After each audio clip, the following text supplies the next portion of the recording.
I blame my parents. Kaya ako nandito. I blame my parents for not punishing me for everything that I did wrong. God, my mom, my dad, oh, why are you absent? I'm like this because you are absent. I can only blame them.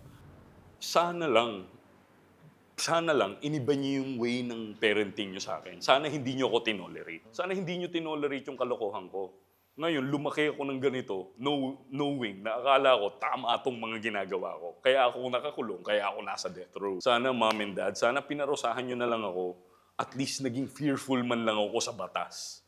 Pero dahil hindi niyo ako pinarusahan, wala akong takot sa batas. Ngayon, nandito ako sa death row, mamamatay ako. For you to be a good citizen, you have to have that element of fear. But fear, hindi lang siya dapat fear para masabi kang good citizen. So it should also come from goodwill. So there. Sorry for asking this question, no? Pero natpalo ka ba na magulang mo when you were a kid? Yes, of course. Dumaan din ako sa Yes, of course. Oo. So the next question is, did you resent your parents? Did you hate them? Or did you ever think na hindi ka nila mahal dahil pinalo ka? Hindi kailangang dumaan sa violence, hindi kailangang dumaan sa harsh na pangyayari. You can just explain. And I think the children nowadays can understand by words kung ano yung mga dapat gawin at hindi dapat gawin. Gusto ko lang, palo ng palo.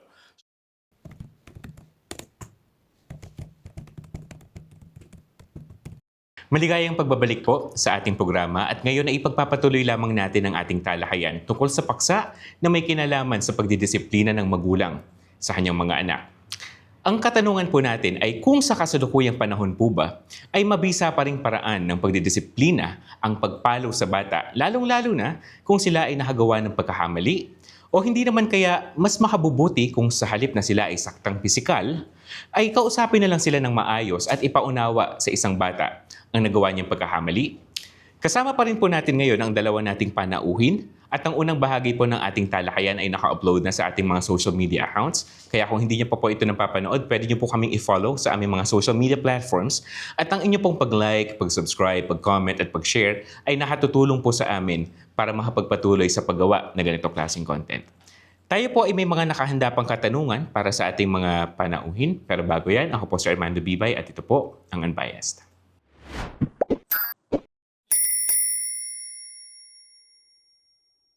Ang una kong tanong ay para po sa inyo, si Yuri. Ito ay nabanggit niyo ho kanina sa inyong mga arguments. And ang sabi niyo is, let me quote, fear is what keeps us safe. Tama? Yeah. Okay. So, hindi ba napaka-dangerous na ganitong way of thinking to think that there should be something to fear of only to feel that your environment is safe? Actually, that leads us to questions na necessary ba? Try natin siyang tignan on a bigger picture, no? So, in a sense, are you saying that tyrannical leaders or dictators are better? I'm not saying they are better individuals, but I think they are much more intelligent than us because they were able to exploit our weaknesses, such as fear. I'm not saying that fear alone should be fear alone should be the only basis, or ito lang yung definition ng fear. Kasi the way I explained it earlier is that, yun nga, sabi ko, fear is what keeps us safe. But not necessarily na dapat ito yung binibigyan mo ng manifestation sa sarili mo pagdating sa, let's say, achieving your dreams. Di ba? Trying to pursue a passion. Hindi ito na parang, fearful ako, so ayoko na maging singer. Fearful ako, ayoko na maging dancer. Hindi siya ganon eh. Fear is, kaya nga the beauty about life is that we are given an unlimited amount of intelligence, and it's based, or rather, nakadepende na sa atin kung paano natin gagamitin yung intelligence na yun. May ability tayo as human beings to decipher or to identify what is good for us and what is not. Lalo na kung marami na tayong pinagdaanan as adults. Diba? Wala pa naman ako nakitang tyrant leader na 5-year-old eh. Diba? Wala pa naman ako nakitang good leader na 5-year-old. Lahat to mga adults na. So, ibig sabihin, ang dami na naging experiences sa buhay that led them to be in the same position. Now, kung paano nila ginamit yung intelligence nila is really up to them. Am I gonna use my intelligence to abuse others? To be a tyrant? To exploit the weaknesses of others? Or to be a better leader or a good one? A good parent or whatsoever? Or what have you? Ngayon, tayo as intelligent people, as intelligent human beings, or intelligent beings, alam natin kung saan natin i-place yung fear natin. Diba? And it's very important na mag-set din naman kasi talaga tayo ng rules. Human beings are mammals. And mammals are what? Animals. The only thing that separates the animals from us, human beings have rules. Animals don't. So, kaya tayo may sense of fear so we could follow these rules. So we could stay or sustain the human being life, not to become like animals. And again, it's also one of the things that separates us from them. We are much more superior when it comes to intelligence. So, kung sila nga na-identify nila kung kailangan ba nilang umiwas sa lumaragasang tren or hindi, or lumaragasang kotse o hindi. Tayo pa kaya na hindi pa ba natin malalaman kung saan natin dapat ilagay yung fear natin? What should be feared? What should be not feared? Okay. So, ang question ko pa sa iyo, Sir Yuri, is fear highly associated with discipline? Yes. Okay. So, for a child, for us to be able to tell that a child is disciplined, that person or that child has something to fear of. Must have something to fear of. Okay. So, sa paghubog sa isang bata, at siyempre bilang magulang, nais natin na ang isang bata ay maging mabuting mamamayan. Kung walang fear, sa tingin nyo ba hindi magiging mabuting mamamayan ang isang bata? Yes. Sa tingin ko gano'n. Ito din yung sinasabi ko kanina eh. That's what separates us from the animals. Tayo kasi, marunong tayong sumunod sa rules. And the reason we follow rules is because of fear. Ayaw nating makasakit dahil takot tayo sa consequences na mangyayari pag nakasakit tayo ng iba.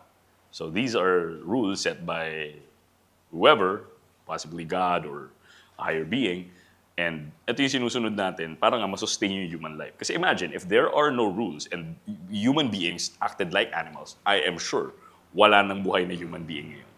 Maraming naging extinct na animals. Why? Because they did not have rules. We do. Kaya hanggang ngayon, buhay pa yung species natin. Okay, so Okay. For me, fear is actually important. For you to be a good citizen, you have to have that element of fear. But fear, hindi lang siya dapat fear para masabi kang good citizen. So it should also come from goodwill. So there. Actually, doon ako papunta. Okay. Pero, balik tayo kay Sir Yuri. Since ang element na pinag-uusapan natin is fear, at for example, sa situation na, for example, gusto mo ang anak mo ay hindi magiging magnanakaw. Ano yung dapat niyang katakutan para hindi siya maging magnanakaw? Ang dapat niyang katakutan ay yung manakawan. Para hindi siya maging magnanakaw. And how do we do that? Ikaw mismo, hindi mo pwedeng gawin yung practice ng pagnanakaw. Ito yan eh. If I am a thief, I am more like, because theft is a criminal offense. As a thief, I will invite more thieves. I will not invite good people. I would invite more thieves. Diba? So, ako mismo, I have to practice what I preach. In order for me not to create thieves, I too should not be a thief. Bakit? Anong masama? Anong masama kung maging thief ako? Ayun nga, masama yung pagnanakaw. And ayokong gawin yun sa akin. Huwag mong gagawin yun sa akin. So, anong gagawin ko? Hindi ko rin yung gagawin sa iba para hindi dumami yung katulad ko na magnanakaw. Okay. May gusto po kayo sabihin? Yes. So, parang isang magnakaw, hindi dapat siya magnakaw. Ano dapat ang katakutan niya? It's actually karma. So, don't do something to your neighbors na ayaw mong bumalik sa'yo ng 10 times. So, I believe that everyone should fear karma in that situation. So that we will be able to to do something good for our neighbors then. So yung basic na golden rule. Yeah, exactly. Okay. May gusto pa kayong idagdag. Okay, another scenario. Para mahubog ang isang bata na maging mapagmalasakit sa kapwa niya, ano yung dapat niyang katakutan? Yung hindi makareceive ng malasakit ng iba. Basically, katakutan mo yung isang bagay na pwede mong ma-receive negatively. So again, yun nga, kung gusto mong turuan yung anak mo na maging paano ba sasabihin yung description niya, maging mapagmalasakit. Kailangan alam niya kung ano yung hindi niya nakukuha. Matakot siya sa hindi niya nakukuha sa aspect na yun or sa character na yun. O ako, hindi ako passionate na tao. Ano ba yung feeling pagka nakaka-receive ako ng passion from others? Dahil hindi ako passionate, hindi rin ako makaka-receive ng passion from others. Okay, so paano niyo po siya i-apply sa parenting? I asked them that question.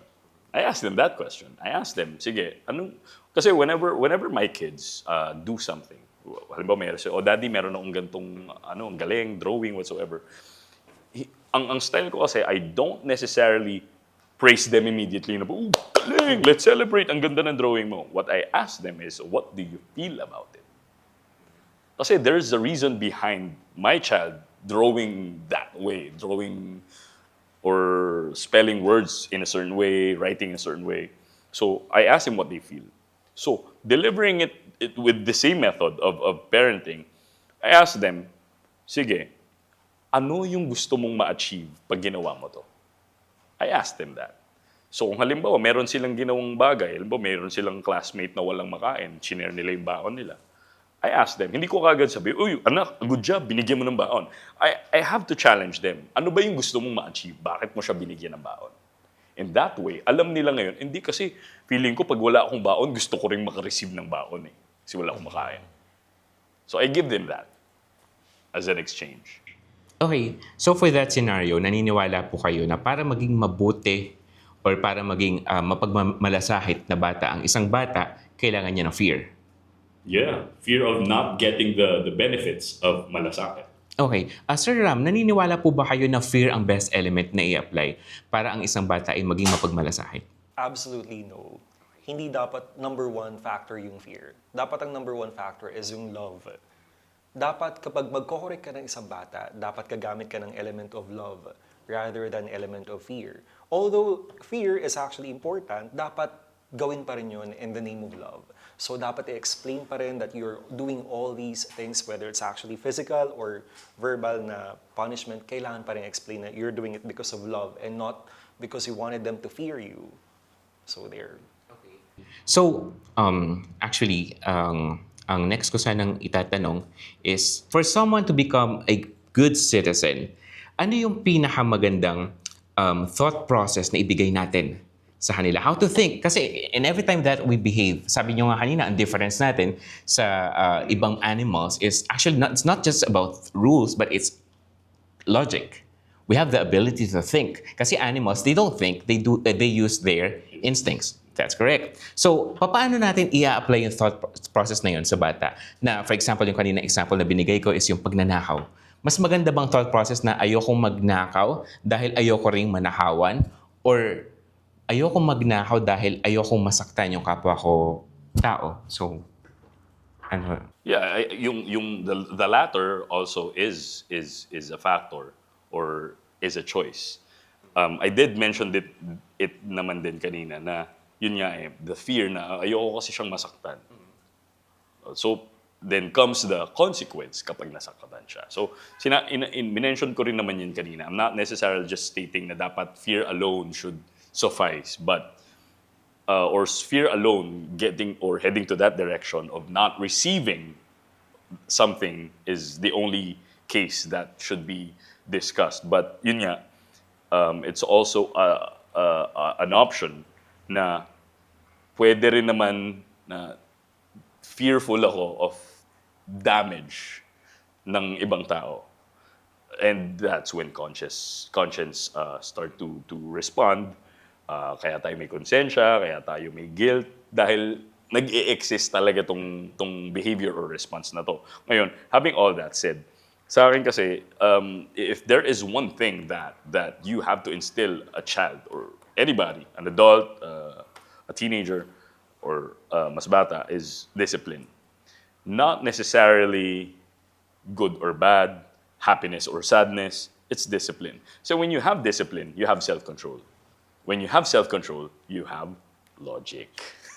And kasi you can be logical as many times as you want, pero if ito yung pinaka ito yung pinaka panghahawakan mo, logic muna bago discipline, then that's the time we become tyrants. Kasi logic, gusto ko yumaman, gusto ko tama lang naman na suportahan ko yung family ko. Tama lang naman na maging maginhawa yung buhay ko at ng family ko in any way. So magnanakaw na lang ako. Oh. Pero logical pa rin naman yung sinabi ko na tama lang naman na mababuhay ng maganda yung pamilya ko. Pero look at where it stands. Gagawin ko ang lahat kahit makasakit ng iba. So see, that's what creates tyrants. Now, when you put discipline first, this is when you set aside your feelings. Na tama, nabigyan ko ngayon ng magandang buhay yung pamilya ko, pero dahil disiplinado ako, I'm not gonna use it as an excuse para sirain yung buhay ng iba. I'm not gonna make my family live a good life at the expense of others, damaging themselves. So, dito ngayon papasok yung conscience ko, yung passion ko or compassion towards others na wait, I can do this to my family, but I'm not gonna hurt. I'm not gonna hurt others. So it's discipline, and discipline is what gives you not entirely motivation. Because motivation would eventually suck. Motivation does not last long. You can be motivated as you want right now, when somebody slaps you in the face, you're no longer in the mood, and I don't have the motivation to work out or motivation to speak. But if you have discipline, you do not put your feelings as your priority. You won't care about your feelings. Though, of course, we have to validate your feelings, but hindi naman all the time, porket valid yung feelings mo, naaangkop siya sa sitwasyon. Kasi pwede kong sabihin na, my parents were abusive. Now I'm gonna abuse all of you. My feelings are valid. I'm hurt, so I'm gonna hurt all of you. I'm not gonna do that. But if I am disciplined, I feel this way, feel like I want to hurt others, but I have self-control. Okay. Hindi ako mananakit. Hindi porke, sinaktan ako saktan ko din kayo. Dahil disiplinado akong tao. Hindi, nasaktan ako. Hindi ako mananakit. Kahit in my head, I wanna hurt others, pero in my head, no. Self-control. Kasi, sabihin na natin, meron namang may mga pagkakataon naman talaga na genuine na ayaw niya talaga manakit. Then good. But none of us in this world will go out undamaged. Lahat tayo may scathe. Lahat tayo may sakit na mararanasan. Lahat tayo, di ba? Even the Bible says that. Na it says that in this world you will suffer. So suffering is guaranteed, which means na if you try to escape it, you're not gonna win. It will happen. So hindi para i-disregard ko na lang na, hindi, sige, hayaan mo na lang yan. Hindi. It's, what would matter to me now is, if I'm a disciplined person, hindi lang basta sarili ko iisipin ko. That's what discipline does. Kasi if feelings ko lang ang pagbabasihan ko, ako na lang. Basta importante, ma-soothe ko yung damdamin ko, okay na ako, kahit nasaktan ka. Pero hindi, when I'm a disciplined person, lahat i-consider ko. Diba? Makakadaan ba sila? Diba, halimbawa, dahil hindi ako disiplinadong tao, pinark ko yung kotse ko sa gitna. Makakadaan ba sila? Hindi. Wala akong pake. Feeling ko, tama to Diba? Pero pag disiplinado ako, kahit feeling ko na gusto kong i-park yung kotse ko sa gitna, hindi ko ipapark yung kotse ko sa gitna dahil disiplinado ako. And what produces that? It's the fear of hurting others. It's the fear of inconveniencing others. So it's very important talaga that there is an instilling of that fear factor to others. Okay. Ang reason kung bakit tayo nagbababad kasi dito sa idea ng fear is that, kung napapansin nyo, ang mga keywords natin is fear and mabuting tao. Now, ang underlying question kasi dyan, kung ang isang tao ay nagiging quote-unquote mabuting tao lang out of fear, is he really a good guy or is it just because of self-absorption? I will answer that. If gumagawa yung isang tao na mabuti just because of the fear, he is actually considered not that pure a good person. Kasi for you to be called enlightened by Immanuel Kant, dapat ginagawa mo yung mga mabuting tao because of your own will, without any external factors. So for you to be considered a good citizen, you don't need fear, you don't need other external factors. All you have to do is to keep in mind that I'm doing this because of my own will. So nothing else. So that's for you to be considered a good citizen for me. Yeah. Because there is no light without darkness. Darkness is not the absence of light, and light is not the absence of darkness. So they work hand in hand. What I'm trying to say here is that we can easily identify a person or say na, hindi siya pure-hearted kasi he's doing it out of fear. I don't think so. Kasi if you think about it, even if you're doing things out of fear, it's your conscience speaking to you. Kasi if I remove fear, sabihin ko na okay, sige, I'm gonna give them money because wala silang makain. I'm not doing it really entirely out of fear na, kasi hindi naman ako mauubusan ng pera. May pera ako, sige, bigay ko sa inyong lahat. Gusto ko kayong kumain. Pero when does fear come? Dito, sa sitwasyon na to. Pero I genuinely wanted to give money for them to eat kasi wala silang makain. Where does this fear come? It's not the fear of karma na, baka one day parusahan ako ni Lord kasi hindi ko sila pinakain. Pero where does this fear come from? Where do we put fear? Saan ngayon nagiging relevant yung fear? Fear of what? Okay. So, ang mangyayari, more likely sa scenario na yun, with the absence of fear, is that it no longer continues. You know why? Okay. Because wala nang magkakaroon ng pakialam eh. Pag wala kang pakialam, yun eh. Pag wala kang fear, wala kang pakialam. And the fear of this activity not continuing, na, wait, tutulungan ko tong mga to, and then what's next? That's what I'm fearful of. What's next? Kakain sila ngayon. How about tomorrow? So that's where I'm fearful of. That's what I'm fearful of.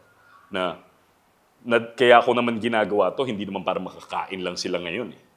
Want them, I genuinely love them to the point na I feed them today, but I have other plans. Pero pag walang fear, wala talaga akong pake. Wala akong pake kung hindi ka kakain bukas. Wala akong pake kung uuuding ka dahil gutom na gutom ka. Kung kakain ka ng basura, wala akong pake. But dahil meron akong fear of knowing na, wait, paano sila? Diba? Yun siya. This is where I'm keeping my fear of. Na, kasi sabihin na natin, sige, out of compassion, this and that. Pero meron pa rin akong ayaw mangyari. Meron akong gusto mangyari at meron din akong ayaw mangyari. Ang gusto kong mangyari, I want to keep them safe. I want them to keep eating. My fear is not being able to continue doing that. Who's gonna continue it?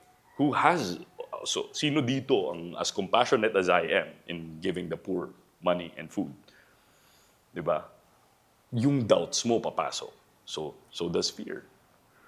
Diba? Pero, ito rin yun. When I say safe, hindi lang to meaning security ng sarili na out of harm. When I say safe, when sabi ko keep us safe or keep us from harm, again, keep us safe, is yung safety na knowing na we are still doing the right thing.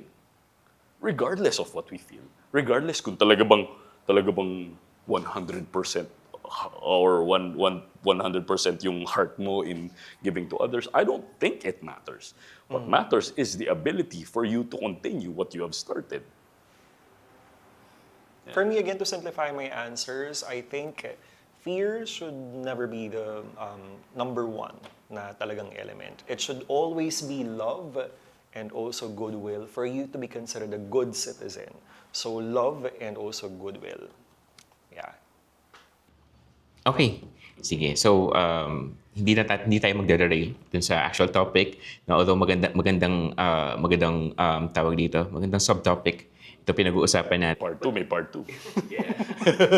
At actually, nag-pop up naman sa akin ngayon yung concept ng conscience. Okay.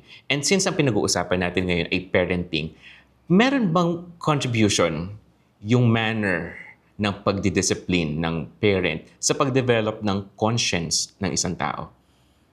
Sure, baka gusto niyo sumagot. Sige po, I'll think of my answers first. So, para hindi ako mental block. So, meron bang effect yung Manner ng parenting. hearing sa pag-develop ng conscience? Okay, go. Or how do you define conscience muna to begin with? Well, you mentioned the word develop. Develop, which means hindi na siya kailangan i-imbentohin. Kailangan lang siyang ma-develop. Say you mentioned the word. And I agree. Conscience is something that is already given to you. It has already been given to you by a higher being, God, however our audience want to call it. And you just really have to develop it. Seed na yan. Nandiyan na yan sa'yo. Hindi yan parang kailangan mo pang ibigay sa sarili mo. I want to give myself conscience. Hindi. Binigay na yan sa'yo. How you develop it is really up to you. And I think that's the reason you're raising this question, because we all have that. Now, how do we develop that? Your question is, paano ba nakaka-affect yung parenting dito sa pag-develop ng conscience ng isang tao? Conscience to decrease the level of, or parenting style to decrease the level of conscience, or parenting style to increase or upgrade the level of conscience? I can only wish I have an absolute answer to this, but I don't.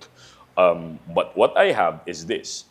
If, babalik pa rin ako doon sa sinasabi ko kanina, if we teach or instill discipline in our children,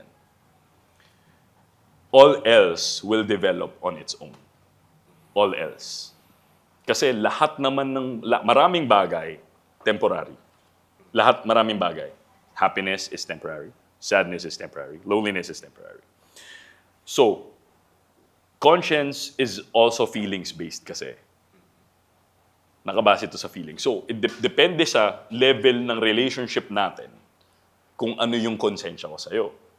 So, ano man ang ituro sa akin ng magulang ko, pero depende sa level ng relationship natin yung conscience ko sa'yo. Kung halimbawa, I see you as a friend na beneficial, pang party, gano'n, nililibre kami ni sa party.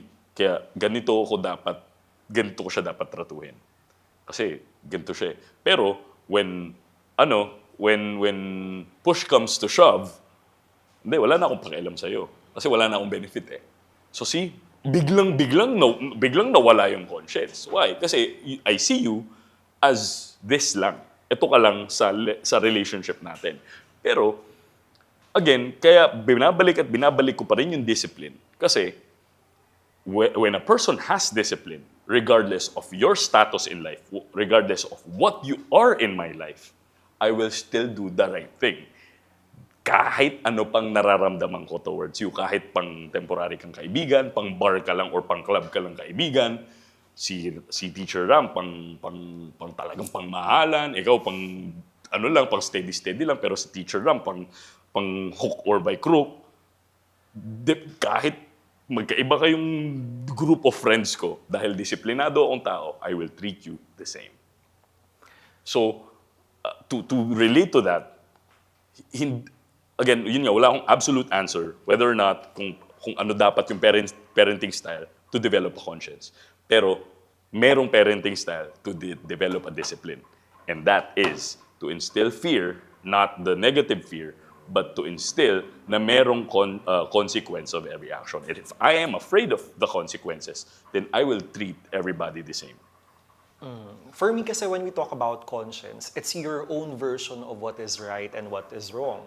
And for a child, medyo mahirap sa bata mag-decipher kung which is right and which is wrong. And that's where the parenting comes in. Now, your parenting matters because what will you choose? Is it going to be the violent one, which is yung papaluin for him to develop the conscious na ito yung tama, ito yung mali? Or Kaya naman, gagamit ka ng processing na words by explaining to a child na ito yung tama at ito yung mali. In that case, pareho namang nade-develop yung level of conscience ng isang bata kung ano mang parenting yun. Mas maganda lang na kung by words siya, by process, we do it because of love and not because of violence. So let's go back to our actual topic, which is discipline and punishment. So Sir Yuri, kanina, you mentioned that punishment is also mind conditioning. Correct. And also Sir Ram said that if punishment is to be imposed or applied, it has to be something that is transferable or relatable in real life. What I mean is real life consequence. Natural consequences. Okay. Thank you. So, Sir Yuri, sa pagpalo sa isang bata, which real-life mistake ang masasabi mong marirelate ang physical punishment?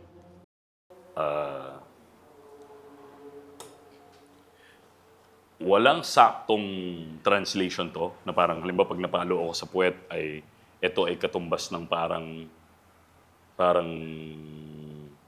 binarel or katumbas ng nakulong, ganun. Wala siyang direct translation eh. Pero yun nga, since it's mind conditioning, hindi kailangan siya maging direct correlation or a direct relationship between two situations. But rather, yung conditioning ng mind na alam natin na laging merong kapalit. Laging merong katumbas. Regardless of how grave or how big or small, alam nila na meron tong kapalit. Pero syempre, all the more na, yun nga eh, as a thinking human being, alam mo naman eh, na dati, nung bata ka, hindi ka naman ikukulong nung 6 years old ka dahil nanapak ka eh. Again, yun yan, ito yung sinasabi ko kanina. Pero ngayon, as an adult, makukulong ka. So, dahil thinking human being ka na, alam mo na where you stand. Diba? Hindi na siya parang you as an adult, kaya nga siya mind conditioning. Kasi you are preparing that child to become an adult one day. And kung bata, nagkamali ka, masama yung ginawa mo, pinalo kita. Dadating yung time, hindi naman niya hahanapin yung palo eh. Diba? Ang ine-expect niya, yung punishment, angkop sa pagiging adult niya. So, it doesn't really matter kung gaano kalaki to o gaano kaliit. There are rules set na nakadepende sa ano yung offense na ginawa mo. And ako, sa akin, hindi naman ako yung nag-set nitong mga rules na to, pero I'm okay with the set rules. Na pag nanakit ka, edi kulong ka. Okay yun. And it's important that these kids know na merong ganung punishment pag adult na sila. Para when, as they grow, okay pala ako pinalo. I remember, I saw this, I saw this, I'm not even sure if this is an actual event, but I saw this over social media. And there's this guy, death penalty. So nasa death row na siya. And minutes, di ba, usually binibigyan sila ng mga, meron ba gusto sabihin, last meal, this and that. And ang sabi nung inmate, sabi nung nasa death row, I blame my parents. Kaya ako nandito. I blame my parents for not punishing me for everything that I did wrong.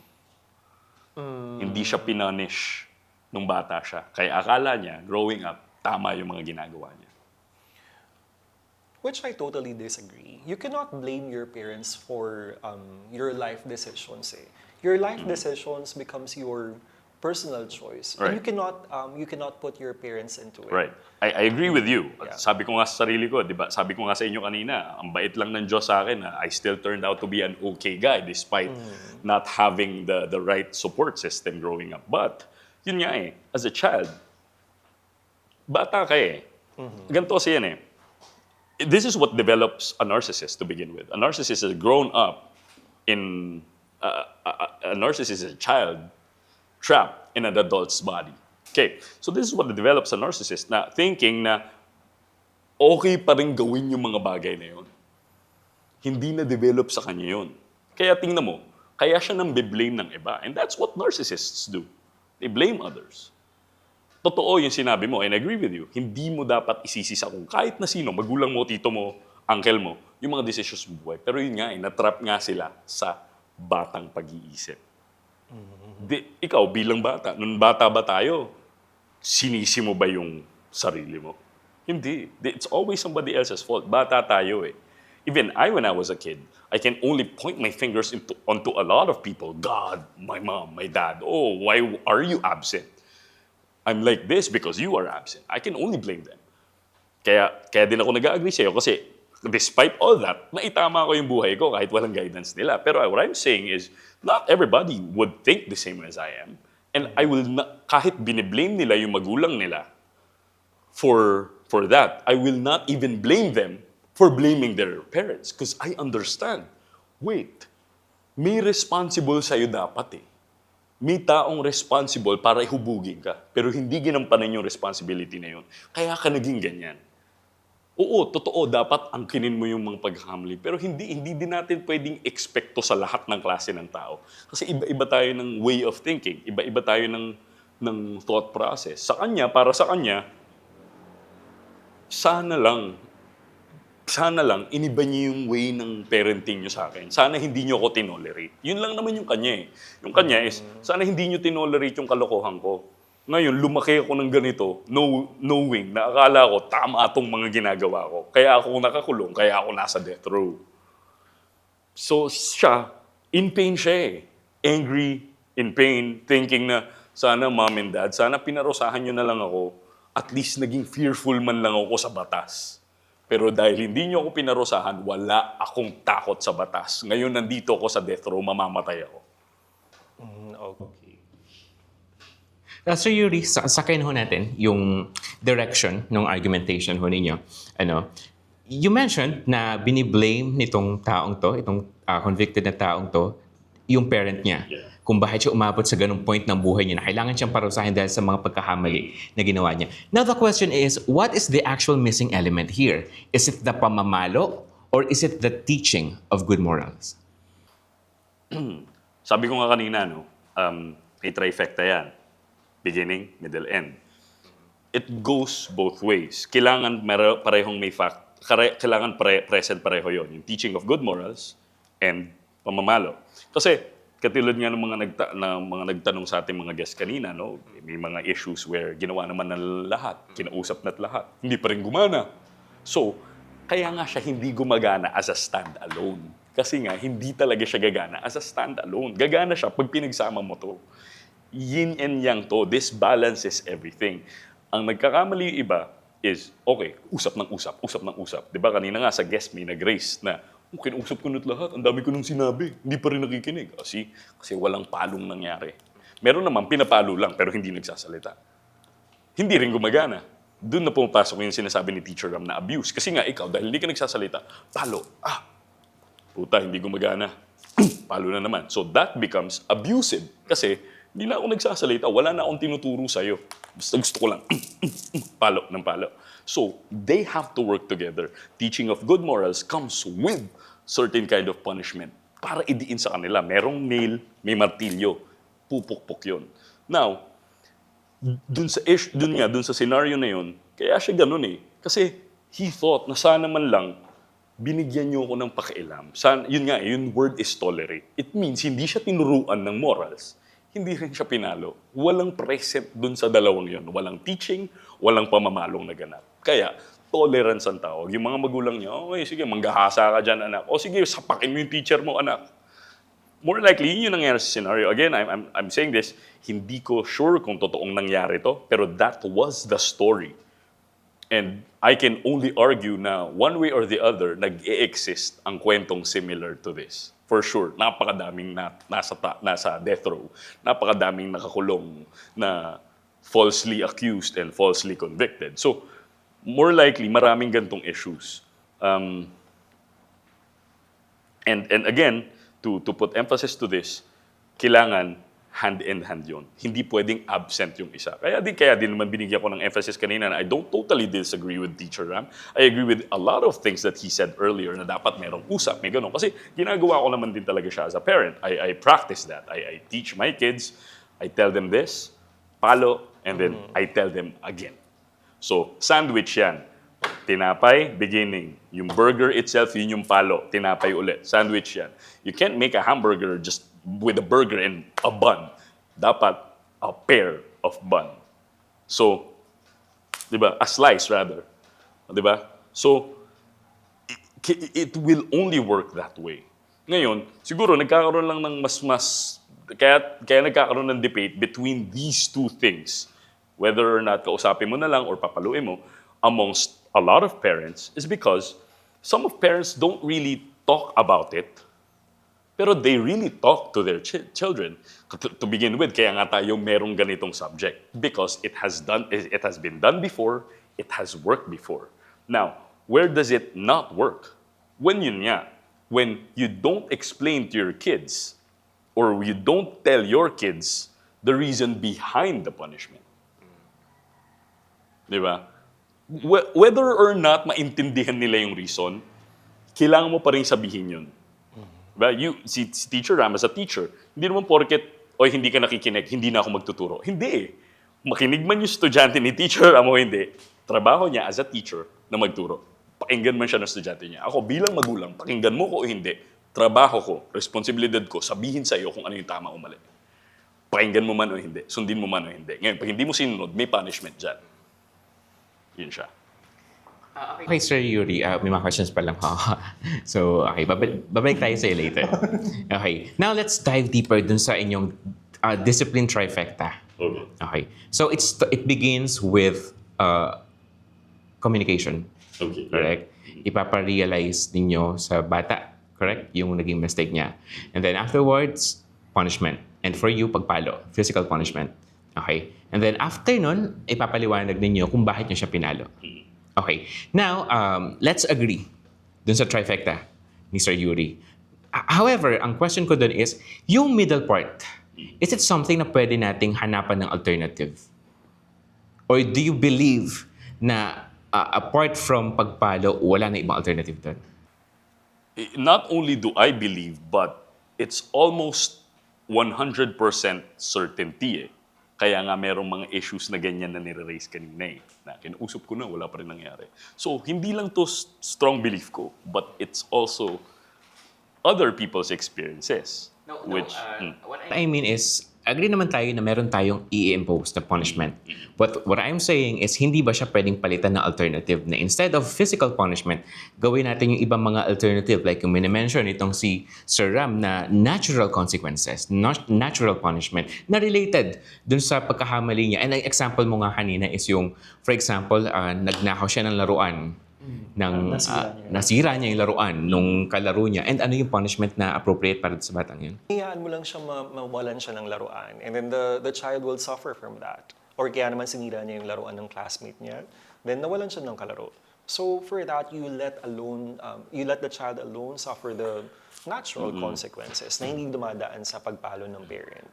You mean walang intervention from the parent? Kasi you said na hayaan mo lang. Natural.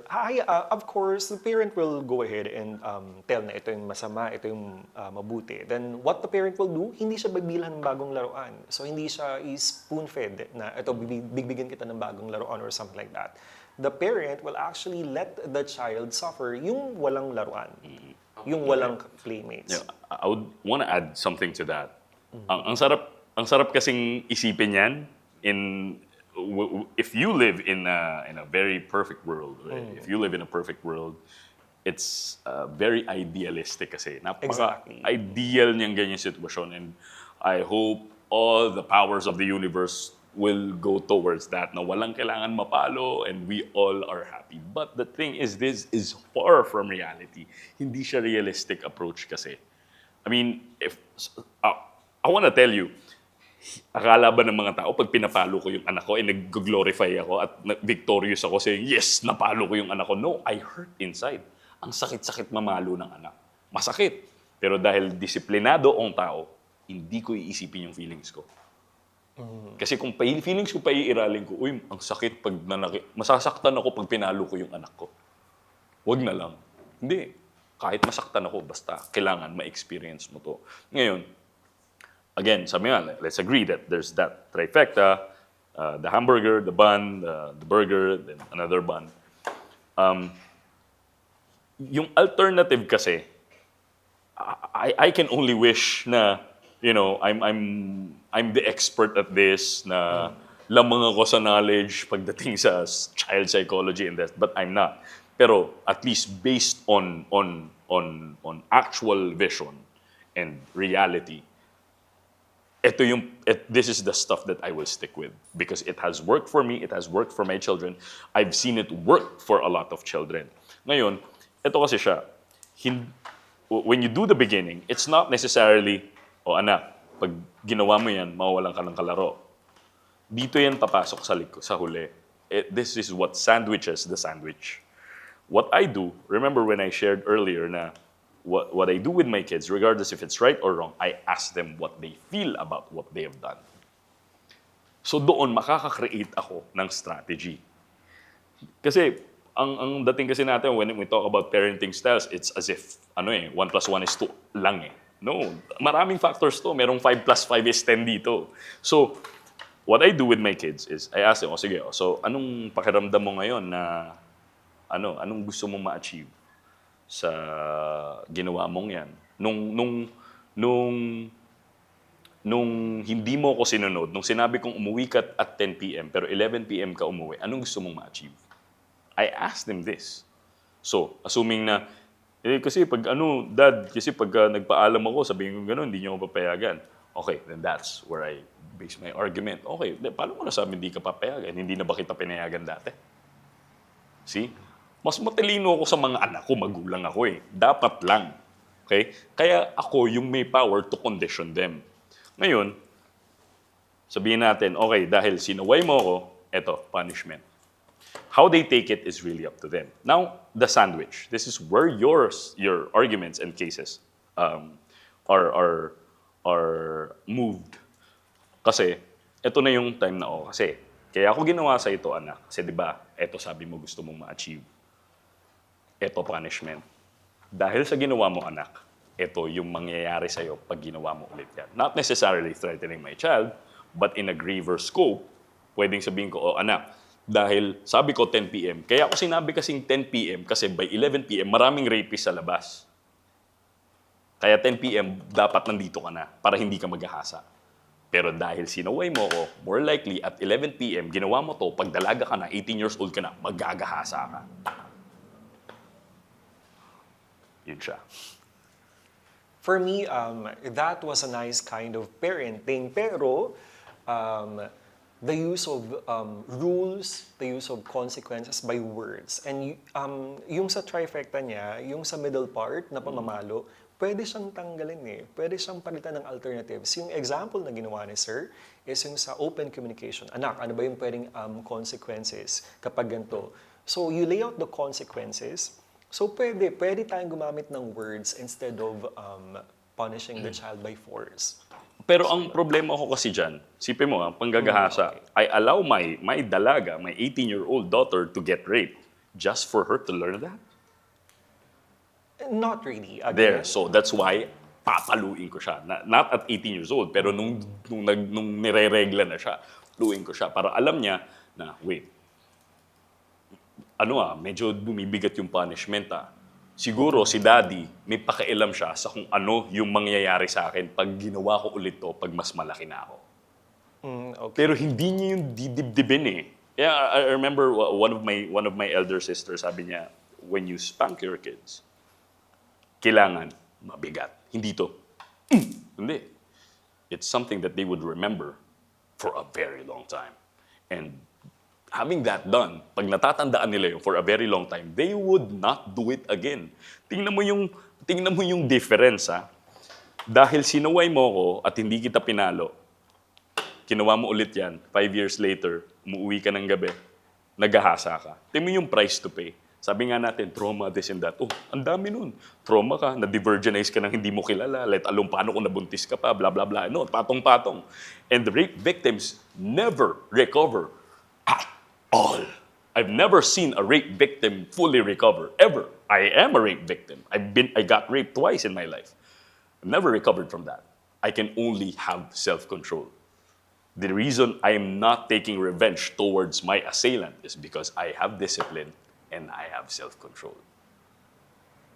Well, yun nga, mabait lang yung Diyos. My parents didn't teach me that, but I taught that myself. O bilang magulang, bakit wala akong kapangyarihan para ituro ngayon sa mga anak ko to? And giving them punishment will tell them na may mas masakit pang mangyayari sa'yo pag sinuway mo yan.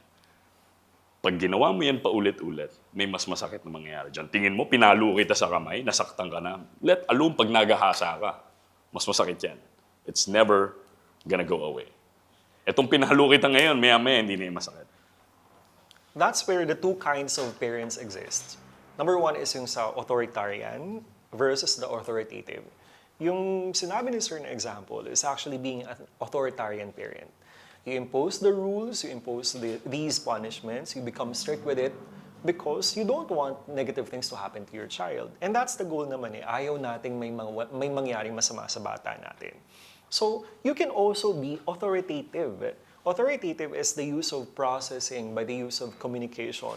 So, in these forms, yung authoritarian versus authoritative, we prefer the authoritative one, wherein hindi kailangang dumaan sa violence, hindi kailangang dumaan sa harsh na pangyayari. You can just explain. And I think the children nowadays can understand by words kung ano yung mga dapat gawin at hindi dapat gawin.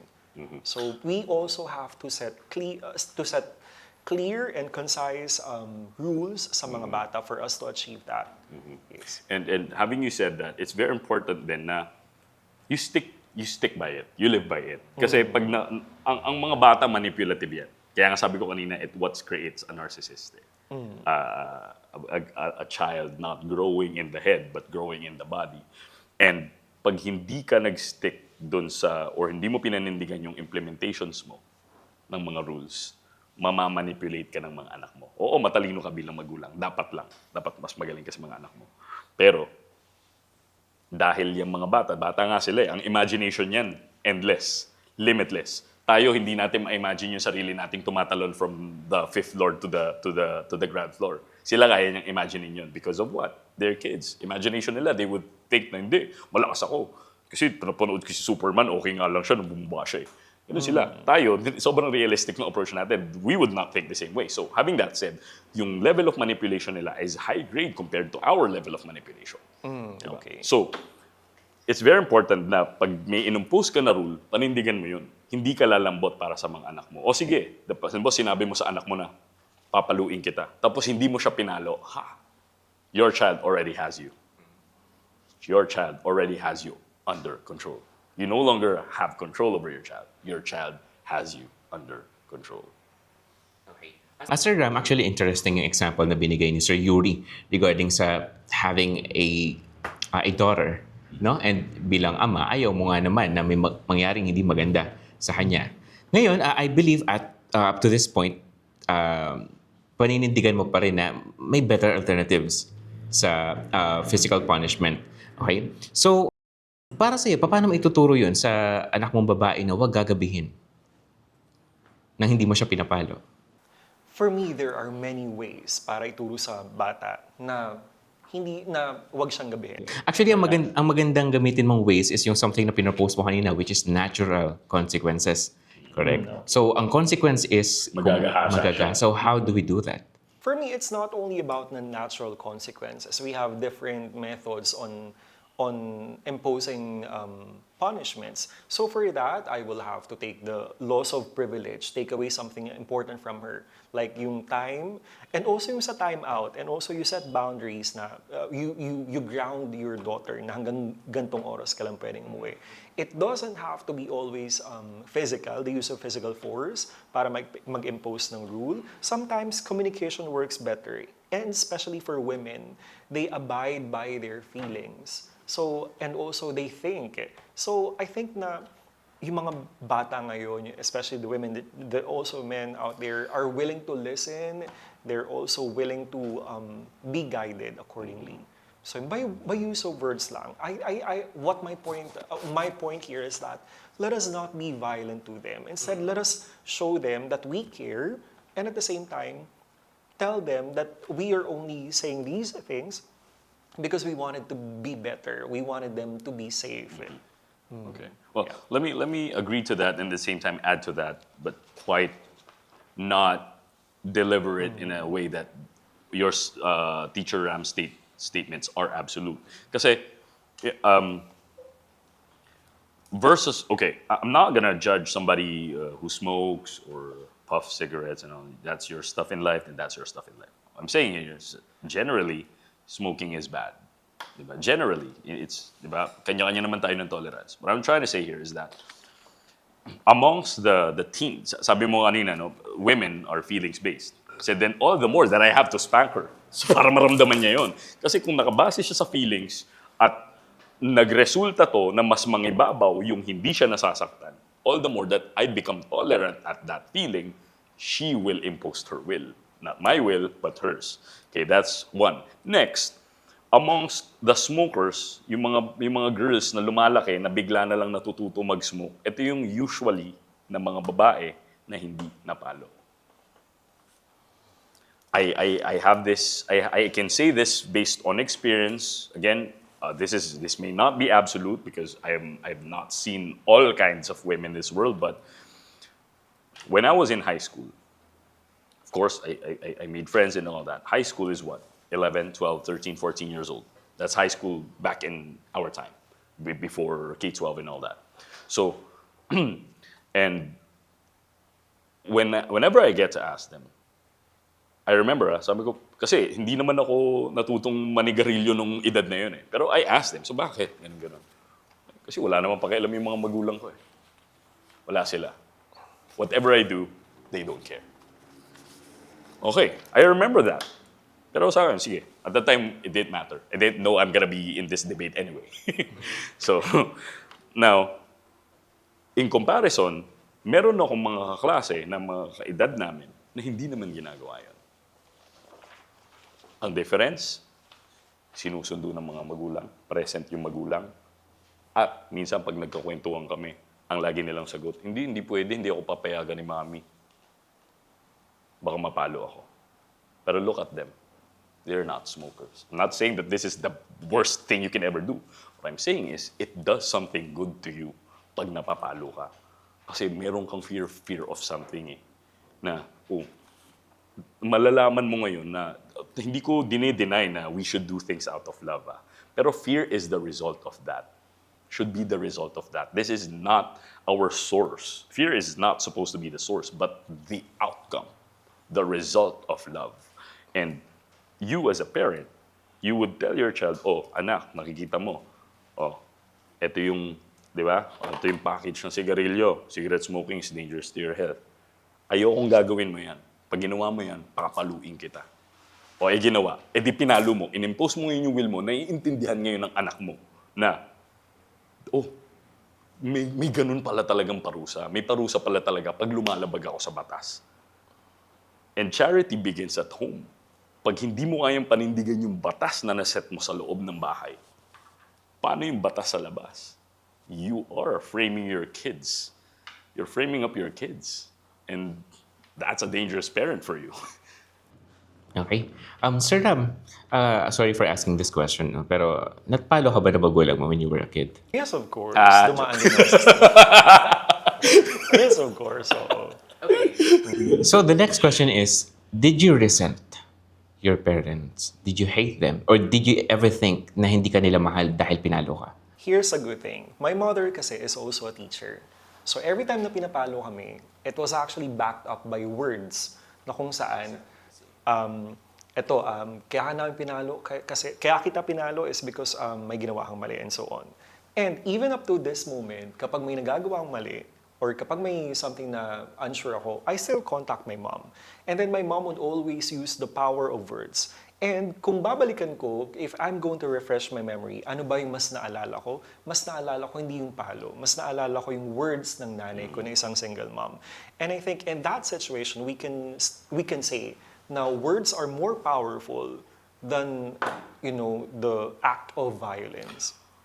But do you believe na yung power, na sinasabi mo ng words na yun, will be as effective kung hindi ka napalo?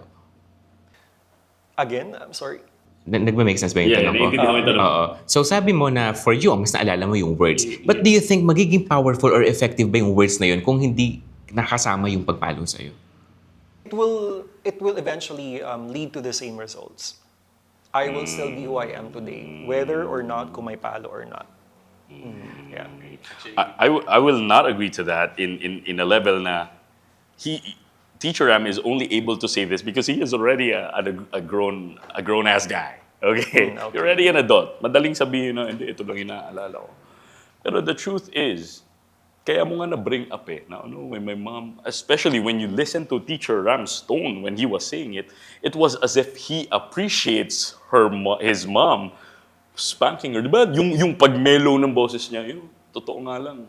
So I heard that from you, which means, again, logically, in alam mo yun, in adult conversation, you can easily say, hindi, naaalala ko yung words, blah, blah, blah, because you're an intelligent guy. You're a math and science teacher, master. So, madaling sabihin ngayon out of logic, out of being an adult, out of maturity. But when you were a kid, you can't say that. Hindi mo yan kayang sabihin nung 7 or 8 years old ka. Pero see, you're still bringing that value in as an adult, but not highlighting it. Kasi nga, matured ka na. And it's a product of you being spanked or getting spanked by your mom. And this is the result of getting spanked by your mom. You're a fucking math teacher. You're a fucking science teacher. That's the result of spanking. I think I will still be who I am today, whether or not napalo ako or hindi. So, of course, yung nanay ko kasi, every time na pinapalo kami noon, that is actually backed up by words. Pero yun nga why did, sige, if your claim is right, then why did your mom do it? She's a teacher. She must have known better than you did. Pero why did she? Are you saying na mali yung ginawa ng mami mo na pinalo ka? Is that what you're saying? Not really. Oh, there you go. So, yun na, nandun tayo. Tama yung ginawa niya. And the only reason you're able to say this now is because napalo ka nga niya Kaya may disiplina ngayon. Kaya mo nasasabi yan. Hindi ako mag-agree na you are an achiever na ngayon kung hindi ka napalo. I don't think so. To be a math teacher, to be a science teacher, let alone be a master of these two subjects that I really, really suck at, you can't be that without discipline. And the reason your mom, teacher, you can't be a fucking teacher if you're not smart. Oh, so are you saying nakabobohan yung ginawa ng mami mo na pinalo ka niya? There you go. There you go. So she was so intelligent that she knew all along that she was right. She knew all along, tama ako, papaluin ko tong anak ko kasi tama to. And look at you now. You're a fucking math and science teacher in a podcast. Thank you for that. I appreciate that. Pero once again, kung ano man ako ngayon, it's not just a product of my mom's form of parenting. So if I'm going to talk to my mom, Mom, alam niyo ba, Nay, alam niyo ba, Mama, alam niyo ba na mas walang effect yung pamamalo sa bata. Mas may effect pa yung pakikipag-usap nyo sa akin na ito yung way, ito yung ayaw nyo mangyari, ito yung ayaw nyo i-avoid, and mas na-appreciate ko yun.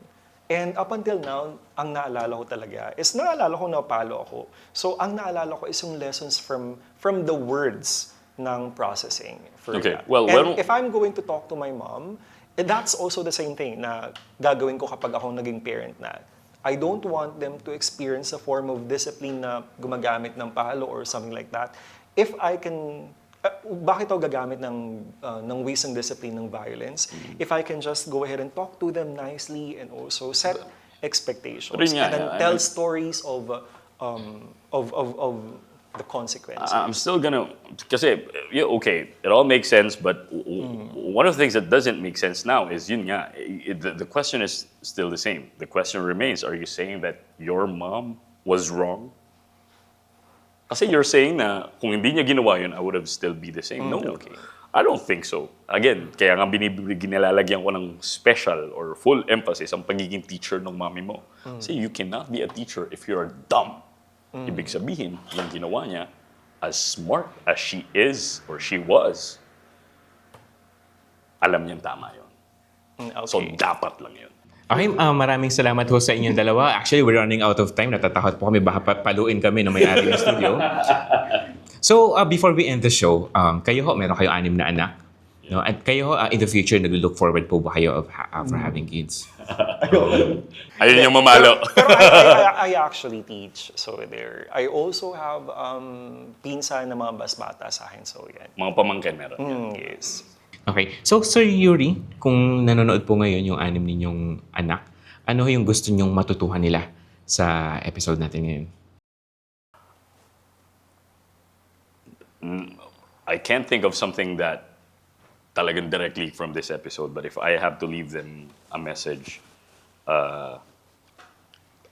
sisirain ko yung moment ni Teacher Ram kasi hindi niya nabasa lahat ng quote na gusto niya. So magbabasa ako ng quote. There's this old African proverb that says, if there's no enemy within, the enemy outside can bring us no harm.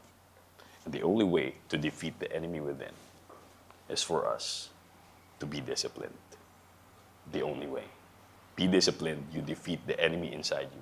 And if you are winning the enemy or winning against the enemies inside you, no one on the outside world or an outside force can take you down. And again, it's an old African proverb. We're not Africans. I don't even know what a proverb is. It's a quote, but okay, there, I said that. Sir Ram, bilang kayo ho ay tumatayo yung ikalawang magulang na inyong mga estudyante, ano ho yung gusto nyong matutuhan nila ngayon? Actually, my message actually goes... sorry, Kat. My message actually goes to the parents, to the guardians, na from the moment na binigyan kayo ng anak or nagkaroon kayo ng anak na babantayan, you should have also known the responsibility ng pagdediscipline. So as a parent, we should have many ways, many varied ways on how to discipline a child. And also, ang bata natural na magkakamali. The child should never be afraid to make mistakes so that the child will never be afraid to try new things. So the child should be corrected with love and not by fear. And I will also like to tell na the children out there needs the world. No, sorry, Kat. Sige, okay na yun. Our Sorry, children pakat na dun. are our future. Pakat na should dun. know. Okay. May gusto mo And ako. Yeah. Okay na ha. Okay, maraming salamat ho sa inyong dalawa. At iwan na natin yung tanong sa ating mga viewers. Para sa inyo, bahil sa mga narinig ninyo sa ating dalawang guest, dapat bang paluin ang isang bata kapag siya ay nagkakamali? Muli, ako po si Armando Bibay at dito po nagtatapos ang ating episode tungkol sa pagdidisiplina sa isang bata. Maraming salamat ho at patuloy po kayong sumabaybay sa ating programa. Ito po ang Unbiased. Galing mo talaga. Thank you. Thank you.